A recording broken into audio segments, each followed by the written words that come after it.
So I've had a chance to get some miles in on these Ritchey Comp Beacon gravel handlebars that you may have seen on this bike in the past couple of videos.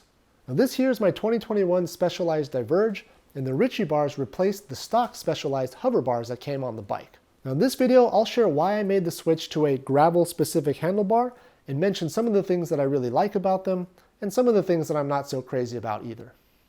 Now if this is your first time here, then welcome. This channel features a mix of product reviews, technical how-tos, and some pretty nerdy deep dives into the world of cycling, all filtered through an extra average, everyday cyclist with a technical background. If you like this type of content, hitting the subscribe button is the best way to let me know and to make sure you don't miss out on other bike-related content like this. Alright, so for starters, the stock Specialized hover bars that came on the bike are a riser handlebar, which is becoming increasingly popular on gravel bikes. They measure 40 centimeters in width and have 15 millimeters of rise, 103 millimeters of drop, 70 millimeters of reach, 0 degrees of back sweep, and 12 degrees of flare at the drops. Now by comparison, the Ritchey Beacon bars here have a shallower 80 millimeters of drop, a shorter reach at 65 millimeters, a bit of back sweep at 4.5 degrees, and a massive 36 degrees of flare at the drops. Now there's also 6 degrees of flare out at the drops, which is the amount that the drops flare outward when looking down on the bars from above. The Beacon bars also have a bit of an ergonomic shape to the tops, which are slightly flattened. These ones that I have here are also 40 centimeters wide. I should also mention that there are two versions of these bars. These ones here are the Ritchey Comp bar, which retail for about $45 US and are constructed from a double-butted 6061 alloy, and these weigh in at 300 grams and a size 42 centimeter. Then there's a WCS level, which, as you may know, stands for World Championship Series. The WCS bar is still alloy, but it uses a triple-butted 7050 alloy, and it comes in at 270 grams for the same size. More subtly, with this and all WCS products, you'll get that iconic rainbow band for a touch of color. The WCS version will set you back $100 US, and for me, the 30-gram savings and the touch of color wasn't worth paying double.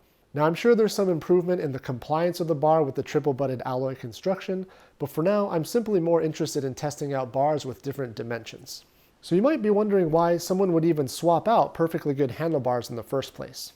Well, generally speaking, most people either change their handlebars to better suit their preferred riding position and to improve the fit of the bike, or in some cases to better accommodate a particular riding style. Now in my case, it was a little bit of both, as I didn't quite like the rise of the hover bar, and I generally prefer a shallower drop.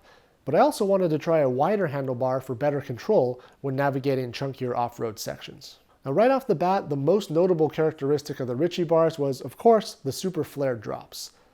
One thing to note here is that the generally accepted narrative on flared gravel bars is that you have to go wider than you normally would than on a non-flared bar because the angle of the flare tilts the controls inward, effectively yielding a narrower bar. Now, while there is some truth to this, it's not as clear-cut as you might think. Yes, it's true that the upper tips of the hoods are going to be tilted towards each other as a result of angling the controls inward, but the clamping point for the bars is still at the bend of the bar, where the width is generally measured. What this means is that the width between the mounting points on a non-flared bar is going to be the same as that of a flared bar, and generally when riding in the hoods, my hands are pretty well aligned with the centers of the hoods and not at the very tops of the controls. However, if you do tend to ride with your hands way up towards the tops of the hoods, then yes, you will see some narrowing of the effective width due to a more flared bar, simply due to the trigonometric relationships between the flare angle and the height of the hoods. All of this to say, I think the idea of needing a wider bar to accommodate more extreme flare angles is a little bit more nuanced than it's made out to be on the forums and in other reviews. And you should consider doing the math before assuming you absolutely have to go wider when considering a flared bar. Okay, so with the discussion of the width out of the way, I will say that I like the flared drops on these Ritchey bars. It does give you a more aggressive riding position when descending chunkier terrain, and you naturally have more control over the bike with a wider base to support your body weight. The apparent drawback to this added width is that when riding on smooth tarmac, the wider stance is claimed to be less aerodynamic due to a larger frontal area, which in theory slows you down. Now I'm sure they're out there, but I don't know of any studies that directly compare the drag coefficients when varying the handlebar width, but I would wager that the difference in speed is marginal at best. Meaning, if you use a narrower handlebar, then at most, You might save a few seconds over an hour-long ride in a straight line on smooth roads at a constant power output, but don't quote me on that. And yes, while going faster for the same power output is nice, I would also bet that if you're in the market for a wide flared gravel bar, then it's probably unlikely that you'd even care about the minor aerodynamic penalty. So perhaps it's a moot point. Moving on, I think part of why I like the rather extreme flare of these Ritchey bars is because they're paired with a very shallow 80mm drop. With this shallow of a drop, I actually spend more time in the drops than I would on the stock setup. So you might argue that even though the aero benefit isn't as great as with a deeper drop, I sustain that benefit for longer with this bar since I use the drops more. But anyways, that's just too much chit chat about aerodynamics already. Old habits die hard, I guess. This here is an all-around adventure/gravel bike, which means I have to be okay with sacrificing all-out speed in the name of utility and functionality. So where do I actually stand on this handlebar? Well, I like it. I like it enough such that I haven't gone back to the specialized hover bar, and I haven't been shopping for other options just yet. For the type of riding that I do, which is a solid mix of road and gravel, I appreciate the confidence and control that I get off-road more than I grumble at the loss of efficiency on buttery smooth roads. So for now, I'm keeping these handlebars on for the foreseeable future. However, these bars, though they look great and offer some gains in functionality, aren't perfect. The biggest gripe that I have with these bars so far is that the controls are more cumbersome to access from the hoods, which honestly is where I spend the majority of my time.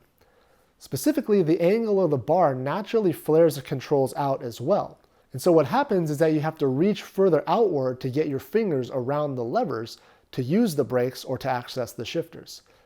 You end up kind of needing to rotate your wrist inward to help get your fingers out and around the levers. So if you're not one to shift all the time, then it might not be a big deal. But personally, I shift a lot to maintain my preferred cadence, and so it can be a bit irritating. Another gripe that I have with the bars also pertains to the 36 degrees of flare. Now if you notice, the hoods on the GRX Brifters have this nice flattened section on the top, which adds to your overall comfort as it more evenly distributes your body weight, thereby reducing pressure on your hands.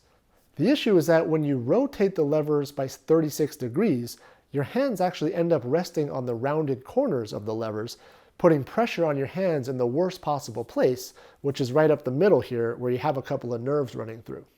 Pressure on these nerves for an extended period of time can actually lead to numbness in the hands, which is why most padded cycling gloves have a gap in the padding up the middle. Now, in theory, this seems like it would be a big problem, but practically it hasn't been as big of an issue as I had originally thought. I haven't experienced any numbness yet, and I have been on a few rides that have approached the 3-hour mark. But it is hard to predict what would happen on a longer ride. Now, I do know of one handlebar on the market made by 3T, and I won't even try and pronounce the name of it, and they designed a flared drop handlebar such that the flare doesn't begin until below the lever mounting points. So you actually get vertical levers and a flared drop.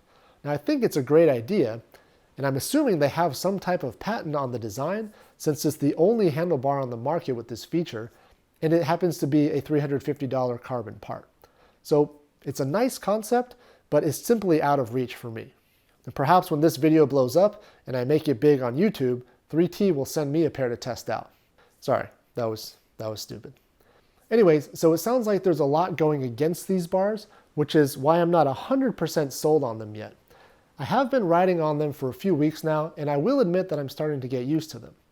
Like anything else, your body will adapt, and reaching the controls is starting to feel a bit more natural. Now in general, I don't mind having to adjust to a new component, but what's most important to me is that the changes in fit don't affect the long-term comfort. In other words, if I start to notice any aches or pains that stem from using these handlebars over the course of a long ride, then I'll surely try a different bar. But for now, they're growing on me, and I do plan to keep riding on these bars. But if anything changes, I'll post an update. Okay, well, thanks for sticking around to the bitter end. I hope you found this video helpful, and as always, if you have questions or feedback, please feel free to get involved in the comments down below. I'd be more than happy to engage in the conversation. Alright, so that's it for this one. Thanks again for watching, and thanks for subscribing if you haven't already, and I'll see you next time.